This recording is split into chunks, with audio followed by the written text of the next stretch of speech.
এই ইনসেন্টিভের জ্বালায় আমি মনে করি ব্যবসাটা একদিন সর্বশান্ত হবে।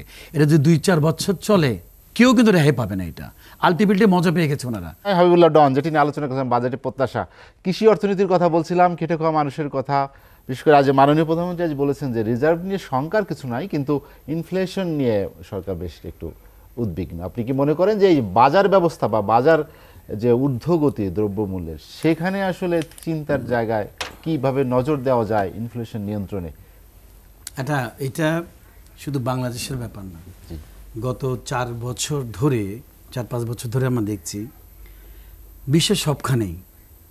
আপনি যে কোনো দেশে যাবেন, হয়তো আমরা ট্যুরিস্ট হিসেবে যাই, কিন্তু যারা ওখানে থাকে আমাদের দেশি ভাইরা, অস্ট্রেলিয়া বলেন, সৌদি আরব বলেন, আমেরিকা বলেন, সবখানেই কিন্তু যেখানে যাবেন জিজ্ঞেস করলে বলে মানে ওরা যখন মার্কেটে কিনতে যায় আজ থেকে 3-4 বছর আগে যে প্রাইস ছিল সেখানে কিন্তু দাম বেশি, ইভেন ইলেকট্রিসিটির বিলও কিন্তু বেশি। এখন প্রশ্ন হলো, অনেক দেশে তো অনেক পণ্য উৎপাদন হয় না, ইম্পোর্টেড আইটেম, সেখানে হয়তো দাম বাড়ার প্রশ্নই থেকে যায়। কিন্তু আমাদের দেশে প্রশ্ন আসে যে কিনা আমার এখানে তো লোকাল যে পণ্যটা উৎপাদন হচ্ছে সেটারও এত দাম বাড়বে কেন, প্রশ্নটা থেকে যায়।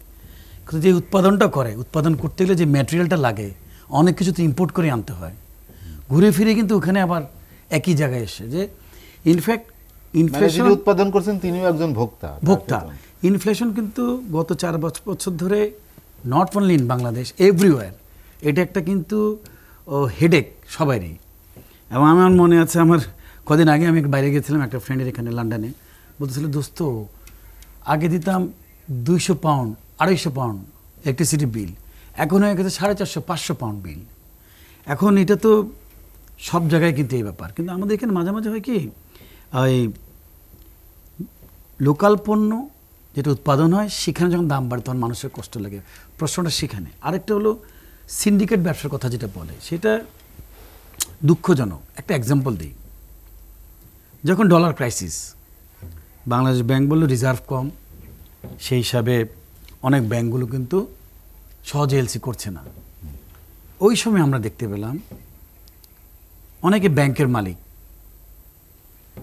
তারা কিন্তু এই ভোগ্যপণ্য আমদানি করে, ওদের আমদানি বন্ধ হয়নি এখন। এবং আমদানি যখন বন্ধ হয়নি, গুটি কয়েক কিন্তু তখন আমদানি করতে পারছে বিকজ অফ এলসি, বড় বড় এলসি। সব ব্যাংক তো ছোট ছোট ব্যবসায়ীদেরকে গেলে এলসি দিচ্ছে না, অনেক টাকাও বলছে 100%, কিন্তু যদিও ওগুলিতে 100% না, ওই ভোগ্যপণ্য আমদানি করতে এলসি দিচ্ছে না, তখন ওরা এলসি করতে পারে না। কিন্তু কিছু মুষ্টিময় কিন্তু এলসি করছে এবং তারা ইচ্ছা মতো কিন্তু প্রফিট করেছে। একটা পণ্য যখন বাজারে সবাই ইম্পোর্ট করে তখন কেউ কিন্তু প্রাইসটা কন্ট্রোল করতে পারে না, তখন প্রতিযোগিতা থাকে যে যেমনে পারে বিক্রি করে, আমার বিক্রি করে টাকাটা নিতে হবে, নিয়ে ব্যাংকে দিতে হবে, ওই চিন্তা থাকে। কিন্তু হাতে গোনা যখন 10-15 জন 20 জন ইম্পোর্ট করেছে মাল, আপনি ক্রাইসিসের মধ্যে যদি খবর নিয়ে দেখেন, আমি বাজি রেখে বলতে পারছি হাতে গোনা 15 থেকে 20 জন এই ডলার সংকটের সময় একচেটিয়া ইম্পোর্ট করেছে, একচেটিয়া পণ্য বিয়ে করেছে এবং ওরা হাজার হাজার কোটি টাকা ইনকাম করেছে। সেদিকে কিন্তু লক্ষ্য নাই। ওই যে একটু আগে মজিদ ভাই বললেন, ওটাও কিন্তু দুর্নীতি। তার কারণ হলো আমি নিজে সুযোগ করে, আমি অন্যকে ডলারগুলো অন্য কাউকে সুযোগ না দিয়ে সেই ডলারগুলো আমি খরচ করলাম এবং আমি ইম্পোর্ট করে কিন্তু ব্যবসা করতে পেরেছি। This is one kind of, আমি বলেছি এটাও একটা দুর্নীতি, করাপশন। আর একটা কথা যোগ করি, ব্যবসায়ীরা কিন্তু গত প্রায় 2-2.5 বছর ধরে একেবারে চাপা কান্না, হয়তো টিভির সামনে এসে হাউমাউ করে কাঁদতে পারছে না, সেটা হলো ভ্যাট ট্যাক্সের যন্ত্রণায় মানুষ অস্থির। আজকে আমি দেখেছি আমার এফবিসিসিআই সভাপতি মাহবুব ভাই বলছিলেন, কোন একটা অনুষ্ঠানে গিয়েছেন, পুরস্কার অনুষ্ঠান, মন্ত্রীও বসা ছিলেন, উনি বলছিলেন যে ট্যাক্স ভ্যাটের যন্ত্রণায় মানুষ অস্থির এবং এই যে ফাইন করা, মানে আপনাকে অধিকার দেওয়া আছে কাস্টমে। আমি একটু বলতে চাই যে ওনাদের লেভেল যারা আছেন, চেয়ারম্যান লেভেল, ধরেন এখনও এনবিআর যিনি চেয়ারম্যান আছেন, মেম্বার কাস্টম দুজনই সৎ, কিন্তু আমি জানি না নিচে যে কাস্টম অফিসাররা তারা মানে পাগল হয়ে গেছে এই ফাইন করার জন্য।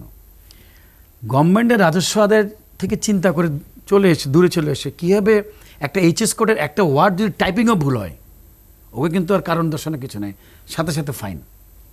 এইচএস কোডে যদি ওয়ার্ড ভুল হয়, তারপরে কীভাবে আপনি একটা পণ্য আমদানি করেছেন সেটাকে সেই এইচএস কোডে না রেখে ধাক্কা দিয়ে অন্য এইচএস কোডে ফেলে কীভাবে ডিউটিটা বাড়ানো যায় এবং বাড়ানো যায় কীভাবে ফাইন করানো যায়, তারপরে আপনি মিথ্যা ঘোষণা বলে 200% থেকে 400% ফাইন করবে, ফাইন করে ওটার আবার উনি ইনসেন্টিভ পায় 25% না 30%, God knows why they will get incentive, কেন?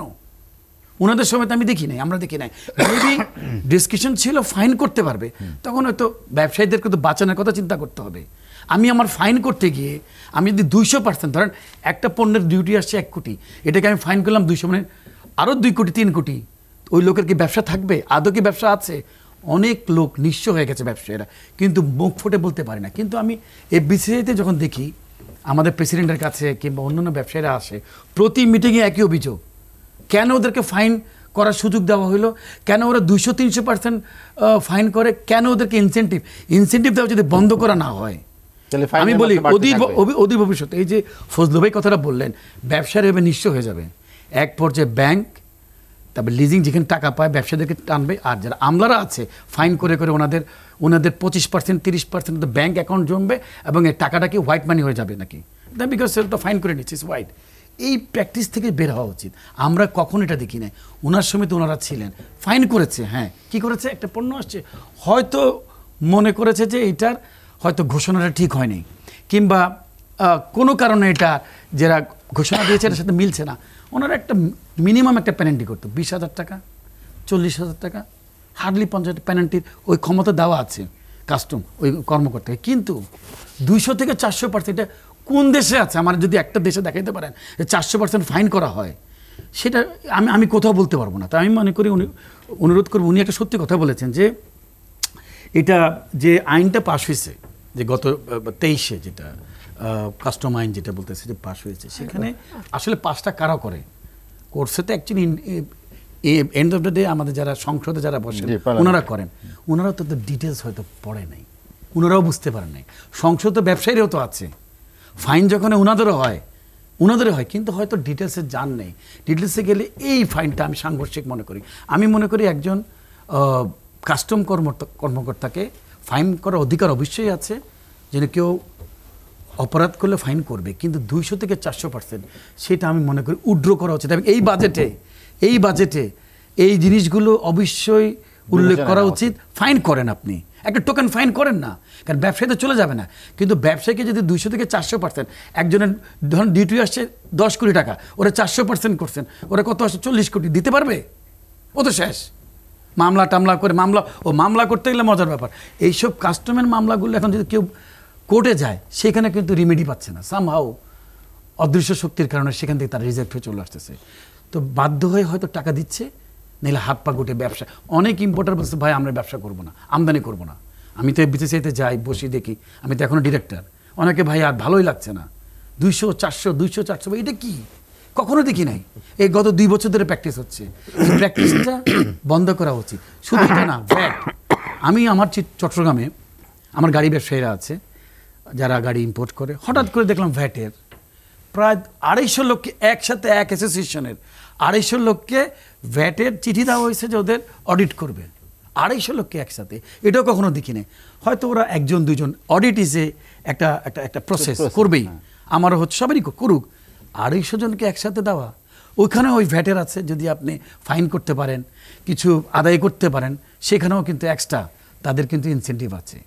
এই ইনসেন্টিভের জ্বালায় আমি মনে করি ব্যবসায়ীরা একদিন সর্বশান্ত হবে। এটা যদি 2-4 বছর চলে, কেউ কিন্তু রেহাই পাবে না। এটা আলটিমেটলি মজা পেয়ে গেছে ওনারা, আসলে ফাইন করবে, ফাইন। এই যেখানে আমাদের আমি বলি এখানে আমাদের সিদ্দিক ভাই আছে, একটু আগে ফজলু ভাই বললেন যে অ্যাকচুয়ালি উনি আমাদের বন্ধু মানুষ, কিন্তু সবসময় কিন্তু এইসব ব্যাপার নিয়ে উনি সত্যি আগে আসে, আমরা বলিও। এখন উনি আরও মাননীয় প্রধানমন্ত্রী, উনি আমাদের নেতা, উনি কাজ করে দেখেই, সবার পক্ষে কথা বলে দেখে মাননীয় প্রধানমন্ত্রী ওনাকে কিন্তু পুরস্কৃত করেছে, ওনাকে শিল্প বাণিজ্যের ওখানে বানিয়েছে। বিকজ এই সুখ দুঃখ, কেন প্রধানমন্ত্রী বিজনেস ফ্রেন্ডলি বলে যে আমি পলিসি করে দিব, ব্যবসা আমরা করবো না, ব্যবসা ব্যবসায়ীরা করবে। কিন্তু আমরা ব্যবসা কোথায় করতে পারছি? এই চাপা কান্না, এই যে শনিবারে ওনারা যাবেন প্রিমের সাথে, আমি অনুরোধ করবো সিদ্দিক ভাই এই বিষয়টা অবশ্যই আপনি কিন্তু তুলবেন ওখানে, ব্যবসায়ীদের এই কষ্টটা তুলবেন, আমি অনুরোধ করবো আপনাকে। ডন ভাই, আলোচনার শেষ দিকে চলে এসেছি, যারা আমদানি করে বিশেষ করে এলসি খুলতে সমস্যা, ডলার সংকট, সেখানে আসলে কি প্রস্তাবনা আছে আপনার যে তাদেরও ব্যবসা চালিয়ে নেওয়ার ক্ষেত্রে?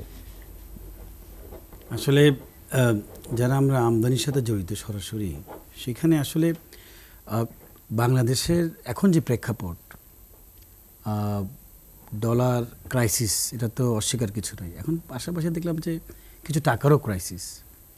এখন দেখেন, মাননীয় প্রধানমন্ত্রী গত 15 বছর, এখন আরেকটা টার্ম আসছে, প্রায় 16 বছর, এমন কিছু তো কোনো মানে বাংলাদেশের কোনো এরিয়া বাদ দেয়নি, টাচ করার নাই ডেভেলপ করার জন্য। একসাথে সারা বাংলাদেশের চেষ্টা করছে ডেভেলপ করার জন্য, রোড ঘাট থেকে শুরু করে ব্রিজ, দৃশ্যত যেগুলো, এ তো হয়তো এন্ড অফ দিস ইয়ার দেখবো যে এয়ারপোর্টটাও 3rd টার্মিনাল হয়ে গেছে। তো এত কিছু কাজ একসাথে করছেন। এবং বিদ্যুতের কথা যেটা বলি, সত্যি কথা প্রশংসা করার মতো, যে তখন ওই কুইক রেন্টাল নিয়ে অনেক সমালোচনা করেছিল, যেখানে প্রতি ঘন্টায় ঘন্টায় কিন্তু বিদ্যুৎ চলে যেত। এই যে গত কদিন আগে মানে 43 ডিগ্রি সেলসিয়াস ছিল, কই স্পেশালি কোথাও ঢাকায় দেখি নাই, ঢাকার বাইরে কি অবস্থা জানি না, যে বিদ্যুতের যে চলে যাওয়ার ব্যাপারটা, এটা তো বন্ধ হয়ে গেছে। মানুষ তো উৎপাদন ক্ষমতা তো আমাদের আছে, আমাদের সমস্যাটা হলো ডিস্ট্রিবিউশন এন্ড ট্রান্সমিশন। ওই জায়গাটা, এই জায়গাটা আমরা হাতই দেই না। এটা কিন্তু ফোকাস করা উচিত। তো আমার এখানে বলবো যে যদি এই বাজেটটা চ্যালেঞ্জিং বাজেট হবে, তার কারণ হলো আপনি জানেন যে IMF ঘুরে গেছে কদিন আগে, এখন তাদের অনেক ফর্মুলাও দিয়ে গেছে, তাদের প্রেসক্রিপশন দিয়ে গেছে, এবং ওনার প্রেসক্রিপশন মতো 110 টাকা থেকে এক জাম্পে 60 টাকা বাড়লো। এটা কিন্তু আমার মনে হয় না যে আমি আমার জীবনে দেখিনি 60 টাকা বেড়ে যাওয়া। এবং ইন্টারেস্ট রেট যেখানে 13% ছিল, বলে দিচ্ছে যে না, ব্যাঙ্কগুলোকে বলেছে তোমরা ক্লায়েন্টের সাথে কথা বলে তোমরা এটাকে ফিক্সড করো। যদিও মাননীয় গভর্নর বলেছেন যে ইন্টারেস্ট রেট 1%-এর জন্য বেশি না বাড়ে, 13 থেকে 14% বেশি না হয়, এবং 17 থেকে 18 টাকার বেশি না হয় 100 ব্যাংক চার্জ। কিন্তু ব্যাঙ্কগুলো তো এগুলি শোনে না, উনি ঠিকই বলেছেন, বা এগুলিকে নজরদারি করতে হবে। আর যেটা বলি যে প্রায় আমাদের তো ধরেন ইম্পোর্টে প্রায় 82 বিলিয়নের মতো দেখলাম যে খরচ হয় ইয়ারলি, এক্সপোর্টে 54, হোয়াট এভার ইট ইজ।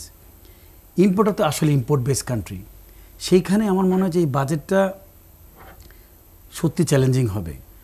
তার কারণ হলো অনেক টুলস কিন্তু আমার ম্যানেজ করতে হবে বাজেটে, যেটা গত 2-3 বছর আগে কিন্তু এটা চ্যালেঞ্জ, এইটার মুখোমুখি হয় নাই, এখন এটার মুখোমুখি হতে হবে।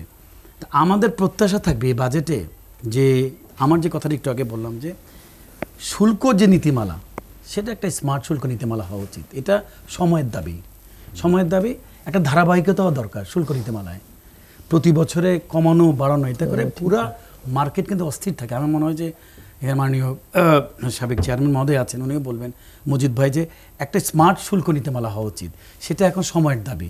আর আমি এটা জোর গলায় বলবো, আমি সবখানে বলছি যে শেখ হাসিনা উনি বলেছেন, মানে প্রধানমন্ত্রী, যে বাংলাদেশকে একটা স্মার্ট কান্ট্রিতে পরিণত করবেন। সেখানে সিটিজেন বলেন, শুল্ক নীতিমালা বলেন, সবকিছু কিন্তু অ্যাড হওয়া উচিত। বাজেটটাও কিন্তু আমি মনে করি একটা স্মার্ট বাজেট হওয়া উচিত। আপনাকে অসংখ্য ধন্যবাদ আমার সঙ্গে আলোচনা যোগদান। আলোচনা শেষ করতে চাই।